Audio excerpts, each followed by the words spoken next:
Welcome back to Coffee and Conversation. Audie is not here with me at the moment, nor is he in his chair, which I keep right next to me.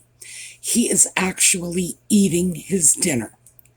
So, I'm not going to say or do anything to interfere with this because I may have turned a corner in the cat food wars. Fingers crossed. So, I didn't do anything that I haven't been doing, leaving out multiple varieties of food. And I have been feeding him a special soft food in a foil pouch, and it's rabbit in gravy, mostly because they don't sell mouse. I know he likes rabbit because he kills and eats them. I wish they sold mouse because he does seem to like mouse quite a lot, although lately he's just been killing them and leaving them for me, so who knows. But anyway, I am interpreting this as a very good sign. So if he comes by to visit, great. If he doesn't, hey, as long as he's still eating, I am unbelievably happy. So today's topic of conversation was provided on Saturday by one of our viewers, Gino, and he wanted to know about Lady Jane Grey being the first English queen. And I'm sure by that he meant Queen Regnant. And we're going to talk about that because, as it happens, this is one of my favorite topics of conversation. So, I'm getting my coffee when we come back.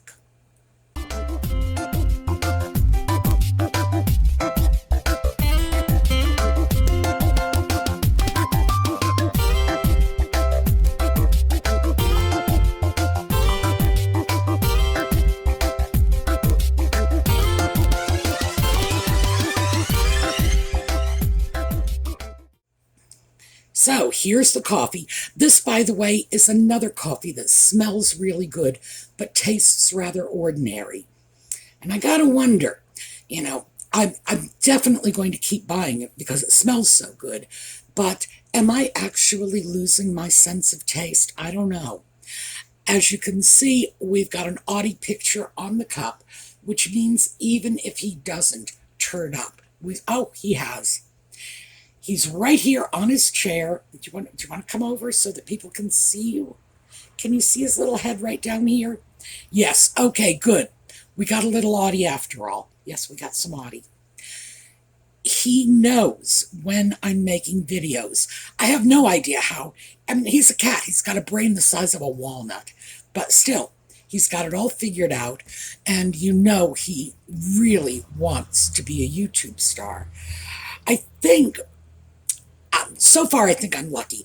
I figure eventually what's going to happen is he's going to hit me up for a TikTok channel or an Instagram account or something like that.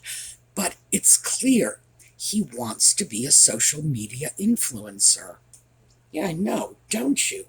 Well, we're going to leave him over there because he is walking around in little circles, which he does before he settles in to take a nap. So, all right. Was Lady Jane the first Queen Regnant? No, she was not. So, what I'm going to do is I'm going to start with my own list of the 6 Queens Regnant of England.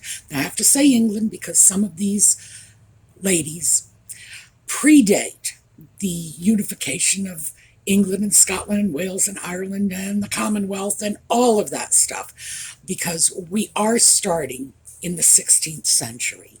Now, I've got a list of dates here because I don't know them all off the top of my head.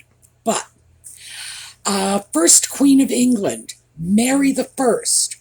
She was the daughter of Henry VIII. She reigned from 1553 to 1558, a total of just over 5 years, and thank heaven for that, because she invariably makes the list of the 10 worst monarchs in British history. No two ways around it.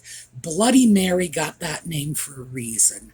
She was a Catholic who inherited the throne of a country that had been Protestant for about 25 years.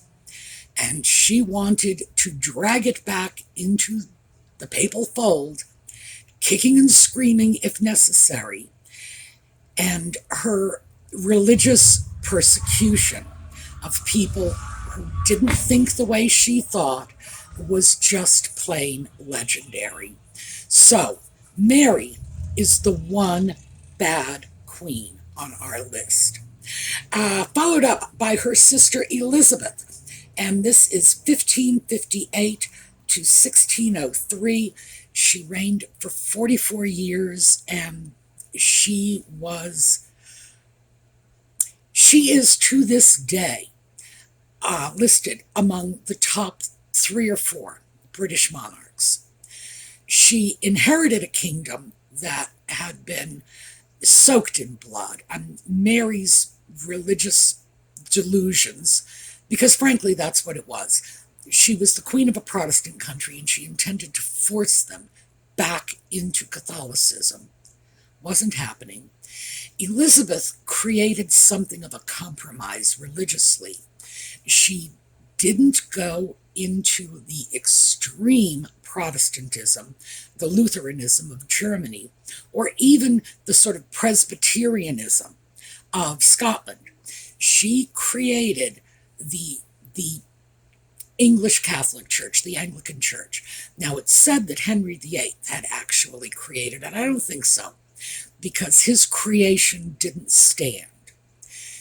When Henry VIII died, he was succeeded by his son Edward. Edward was far more extreme in his Protestantism and drew the country more to the Protestant end of things.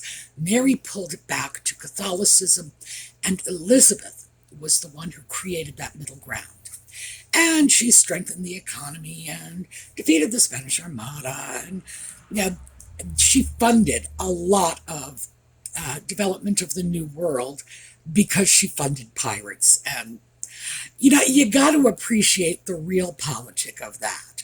So Elizabeth, great. Next up, we have Mary II. Now, Mary was a Stuart monarch, and her dates are 1689 to 1694. Again, just 5 years. And Mary's situation is interesting because she did not rule in her own right. She ruled jointly with her husband William. He's known as William II. And they had no children, by the way, so because that'll become important in a minute. William was not a great ruler. William and Mary deposed Mary's father. That was James II. And again, religious issues.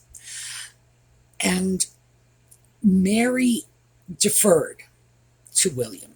She really did not attempt to assert her right to rule. William had brought an army over, took the throne, and like I say, Mary deferred. Modern historians are starting to re-examine her tenure as co-ruler because she was very capable when she ruled in William's absence, and he was gone quite a lot. So she acquitted herself well in those absences. But then when William came back, she just faded into the background again, which was considered right, proper, appropriate for a woman. So in that sense, she met the expectations of her time. When Mary died, and that was in 1694, William continued to rule because Mary's sister, Anne, who was her heir and was to be the next monarch, surrendered her place in the succession to William in some weird little legal farce that they came up with. But William then ruled for 8 years. And as I said, William was not a distinguished ruler. But he didn't do anything really outrageous either, so he was just sort of eh. Anne was the next one, 1702 to 1714, so she had 12 years on the throne. Anne, too, is being re-examined by historians. There is no longer this sense, as there once was, that Anne was a petty, spiteful, petulant, blah, blah, blah, blah, blah. A lot of personal invective had been dumped on her by her contemporaries, one in particular, but people are starting to look at this in a fresh light. Anne, as a queen, her chief job, like the one overriding aspect of her job description, was to produce children. Her predecessor, Mary, had not done that. By the way, the two previous queens, Mary I and Elizabeth I, hadn't done it either, so. Anne, on the other hand, gave birth to 10 children and had at least 7 documented miscarriages. Historians speculate there could have been as many as 7 more that were not properly documented. So yeah, we could be looking at upwards of 24 pregnancies. And of the 10 births, 5 of them were stillbirths, and of the 5 live births, only one of them survived infancy, a boy, and he was about 11 when he died. So, Lord only knows how many attempts, and no, she never produced an adult heir. So, when Anne died, the throne went over to the Hanovers. That's how that crazy batch of Georges ended up in power. So yes, I think we all wish Anne had done a slightly better job.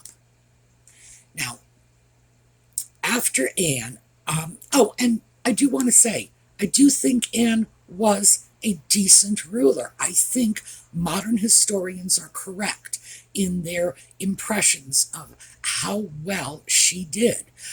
It used to be thought that she was, well, petulant and ineffectual, frankly. And now people are saying, hey, wait a minute, there's another side to this. So she is not looking so bad in hindsight either. And then next, Victoria. And she descended from that bunch of Hanoverians. Victoria was more German than English. And of course, she married Albert, another German, and ended up creating a royal line that was very, very German in the late 19th, early 20th century.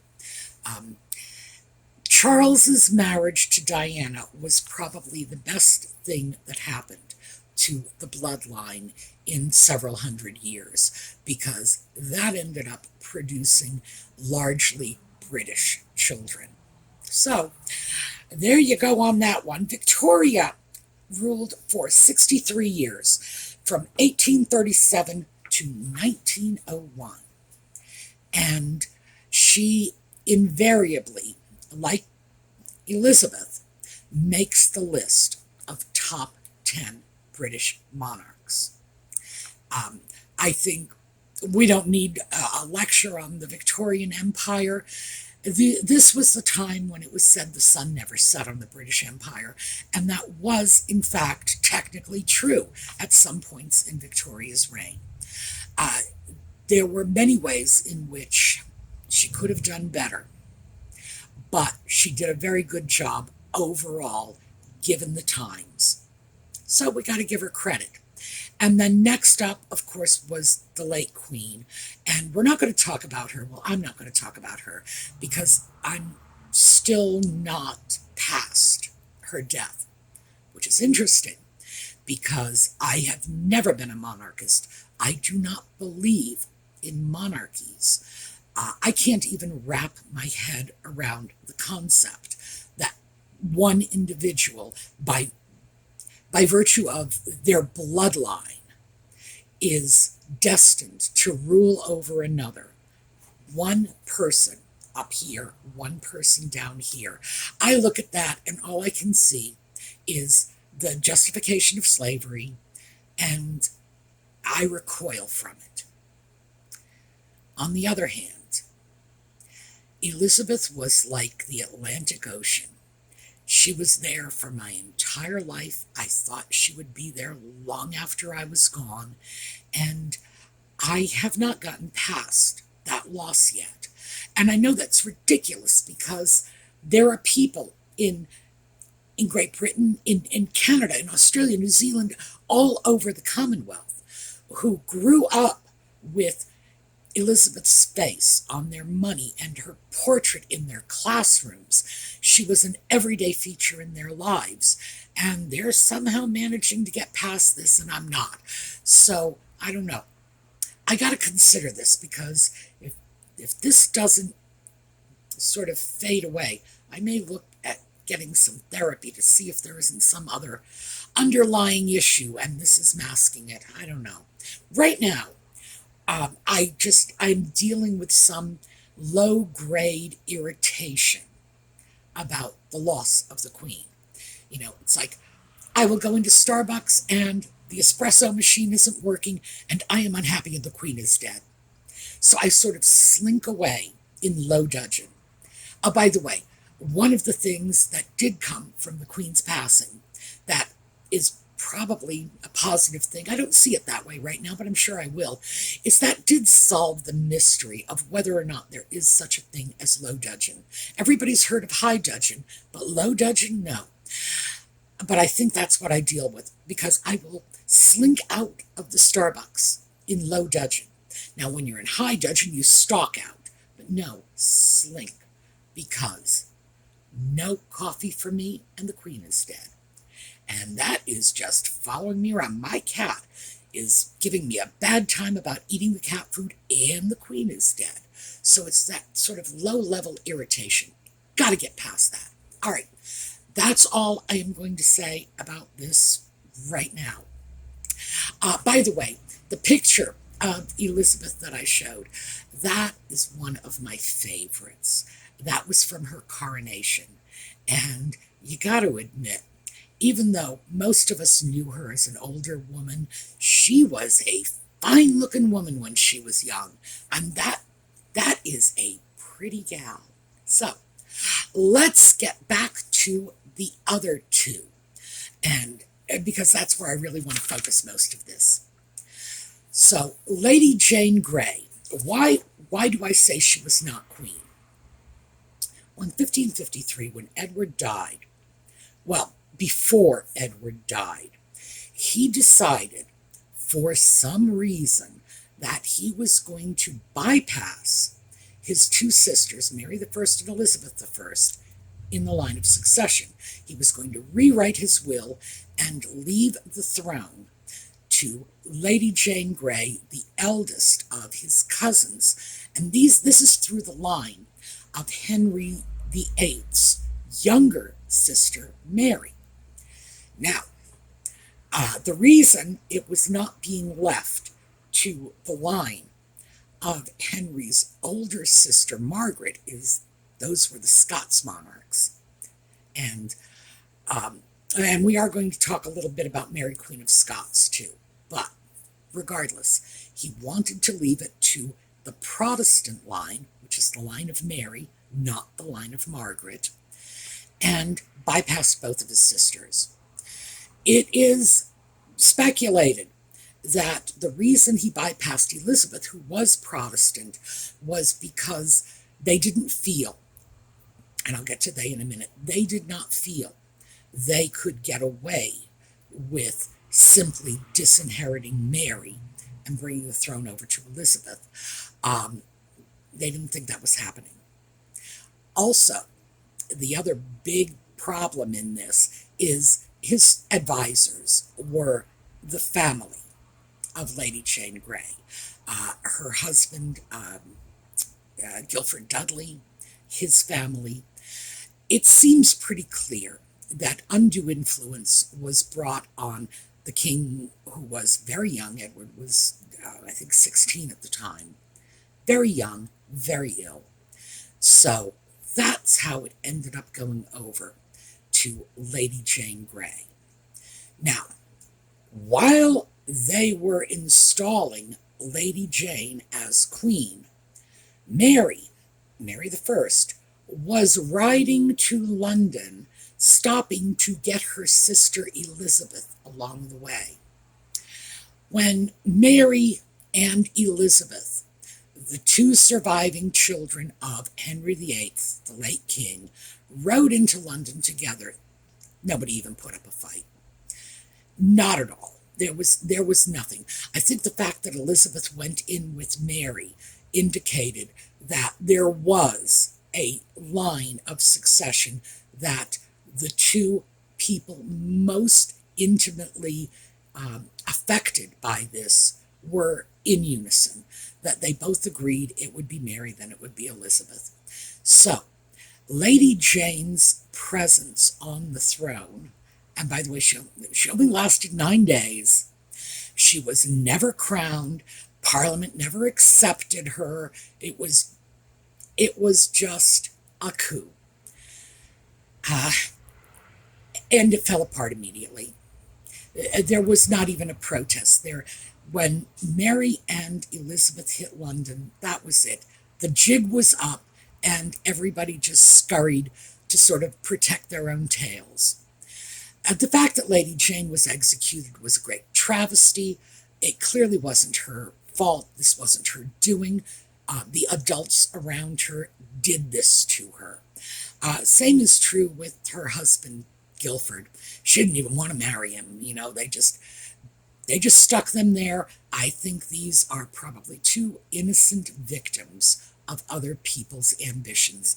A sad, sad episode in English history. On the other hand, in the world of real politics, it was necessary to dispose of them. So, what can you say? Was she queen? No. And in general, no one really accepts her as queen. They call her, queen, but if you look her up, it's Lady Jane Grey. It's generally not, Queen Regnant Jane. So she was sort of a blip on the screen. The really interesting one, and this sets the precedent for not accepting an uncrowned queen, was Matilda.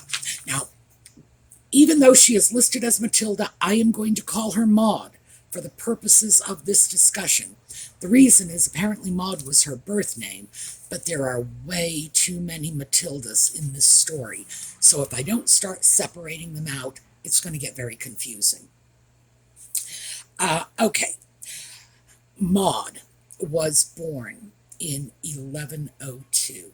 So this is how far back we are going. We're looking at very early 12th century, and we're looking at events that took place within memory of the conquest. In other words, at this point, the conquest was like 30-some years old.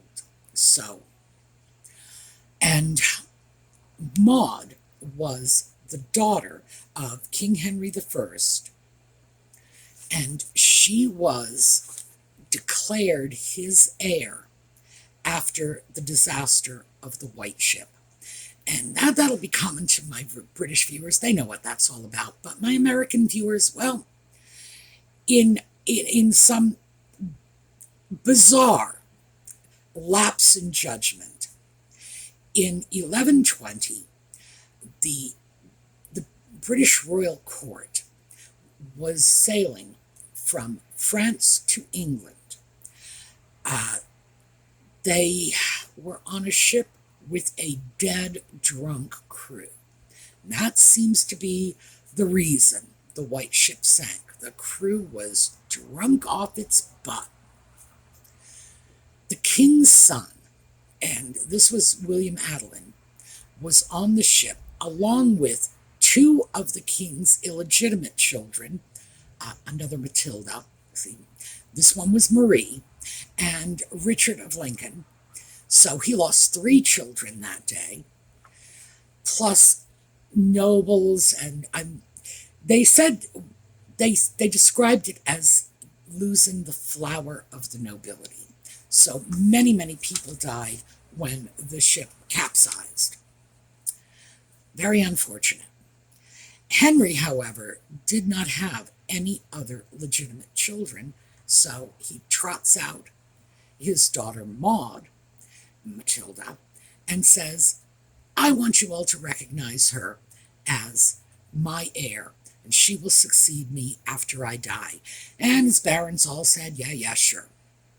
It's likely he forced them, compelled them, got them to do it over their objections, whatever. This is the days of kings of absolute power. So, they all agreed to accept Maud. However, when Henry died, and let me see, I got the date on this somewhere. No, I don't. I think it was 1135. So, 1135, he dies, and his nephew, Stephen of Blois, I don't even want to try to say that 3 times fast. This is the son of his sister, and not even the eldest son of his sister. This is the 3rd son of his sister, says he's going to be king, and basically usurp the throne. Matilda never gave up her right.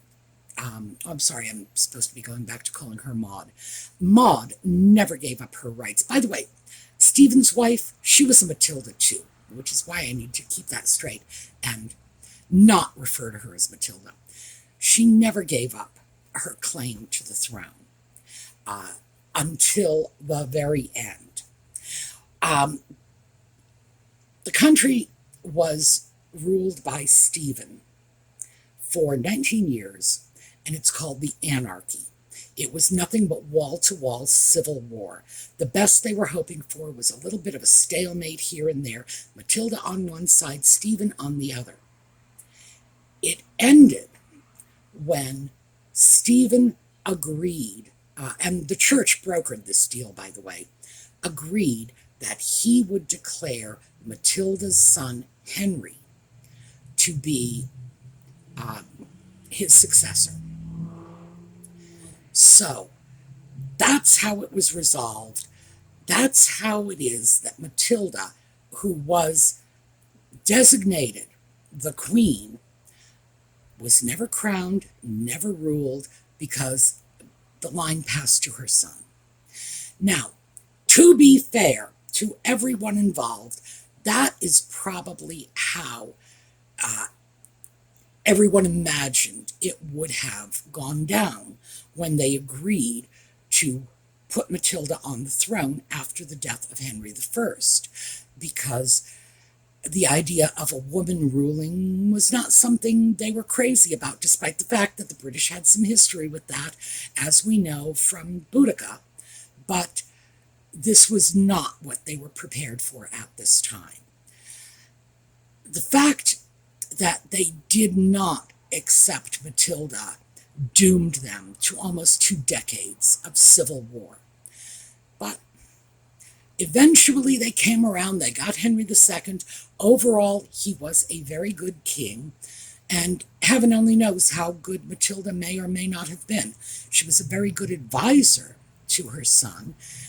He was a woman who was surrounded by strong women. He was married to Eleanor of Aquitaine, that says it all. Matilda is not considered a queen, even though in her lifetime she was called the Empress, she was called the Lady of England. She was considered by a large faction of the population to be their rightful queen, but history doesn't look at it that way. So, if Lady Jane had in fact been queen, then certainly Matilda would have been also, because the reason that Neither one of them are considered queens. They were not crowned. They were not acknowledged by Parliament. They were just women who were held up as potential rulers by the previous monarch. That's all. And despite the fact that the British seem to have this notion of hereditary right to rule, they do seem to like the idea of having that rulership affirmed and acknowledged by the population. And it seems that if the population doesn't acknowledge it, they just sort of dust the ruler off and say, you don't count. So I would therefore say there are only 6 queens of England. Oh, sorry, I said I would talk about Mary Queen of Scots. Mary Queen of Scots claimed to be the rightful Queen of England, and there's a good argument for this. For one thing, Elizabeth had been bastardized, Mary had been bastardized, and when Edward died, the next legitimate heir would have been the descendants of his father's elder sister, not his father's younger sister. And Mary Queen of Scots was indeed a descendant of Margaret, Henry's elder sister. Could she claim she had a right? Sure. Did she in fact have the best right? Well, if you accept the idea that Henry had the right to legitimize or illegitimize his various offspring, yeah, because he had illegitimized his 2 daughters. In order to overcome that, you have to accept the right that someone else had. You have to accept the idea that someone else had the right to undo that. Now, that one is tricky because at this point, legitimacy starts to become a legal fiction. So, was Mary Queen of Scots actually Queen of England? No, of course not. In one's wildest imaginations, no, she was not Queen of England. But did she have the right to make that claim? Sure, undoubtedly. So, we have to throw her into the equation at this point. Now, back to the 6 queens of England. When you look at the fact that England, and I'm not talking about Great Britain or United Kingdom, just England. England had 62 monarchs. Well, they have, because Charles is still there now. 62 monarchs in their history. 6 of them have been women. Okay, 10%. The math on this is easy.